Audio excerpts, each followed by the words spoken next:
গুমের ঘটনার বিচার চেয়ে আন্তর্জাতিক অপরাধ ট্রাইব্যুনালে অভিযোগ দায়ের করেছে ভুক্তভোগী ১১ পরিবার। অভিযোগে সাবেক প্রধানমন্ত্রী শেখ হাসিনা সহ বিগত সরকারের মন্ত্রী, আইনশৃঙ্খলা বাহিনীর ঊর্ধ্বতন কর্মকর্তাদের আসামি করা হয়েছে। অপরাধ ট্রাইব্যুনালে সুবিচার পাওয়ার প্রত্যাশা ব্যক্ত করেন ভুক্তভোগীরা।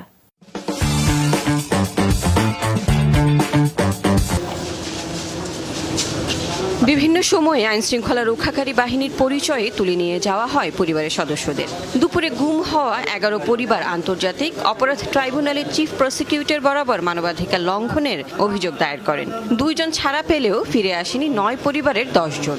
শেখ হাসিনা, সাবেক স্বরাষ্ট্রমন্ত্রী আসাদুজ্জামান খান, সাবেক আইনমন্ত্রী আনিসুল হক, সাবেক আইজিপি বেনজির আহমেদ সহ সাবেক মন্ত্রী, এমপি এবং আইনশৃঙ্খলা রক্ষাকারী বাহিনীর সদস্যদের বিরুদ্ধে এসব অভিযোগ করা হয়। কিছু সাদা পোশাকধারী লোক গুম কমিশনের কর্মকাণ্ডে হতাশার কথা প্রকাশ করেন ভুক্তভোগী পরিবারের সদস্যরা। ন্যায় বিচারের আশায় ট্রাইব্যুনালে শরণাপন্ন হওয়ার কথা জানান তারা। বাবার পিকচার আর ভিডিও দেখে আমি বড় হয়েছি, বাস্তবে কখনো দেখিনি। তো আমি চাই যে আমার বাবা মুক্তি লাভ ডিজিএফে দেখি। এই র্যাপের আশরাফে পোস্টিং করে আবার আর্মিতে দিয়ে দেওয়া হয়েছে। আমরা মামলাও করেছিলাম, আজ পর্যন্ত আমার বাইরে কোনো কোথাও পাইনি। 5 সদস্য যে গুম কমিশন করছে তাদের প্রশ্ন করছিলাম যে যারা করাপশন করছে, যারা অপরাধী, তারা তো দেশ থেকে পালিয়ে যাচ্ছে। আপনারা তারা যদি দেশের থেকে চলে যায় তাহলে আপনারা বিচার করবেন কার? বলে তো তাদেরকে আটকায় রাখার মতো ক্ষমতা আমাদেরকে দেওয়া হয় নাই।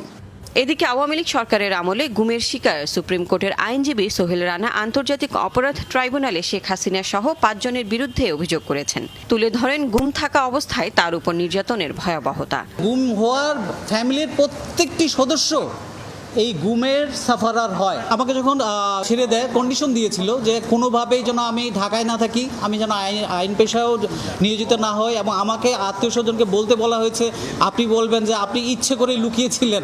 চিফ প্রসিকিউটর জানান ট্রাইব্যুনালের আইনের অধীন সব অপরাধের বিচার হবে। এখানে সময় বা প্রেক্ষাপট গুরুত্বপূর্ণ নয়।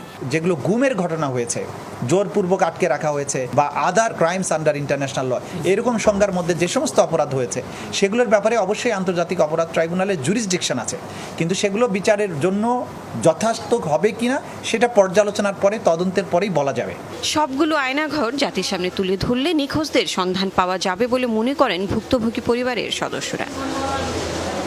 Lovely Bithi, Jamuna news, Dhaka.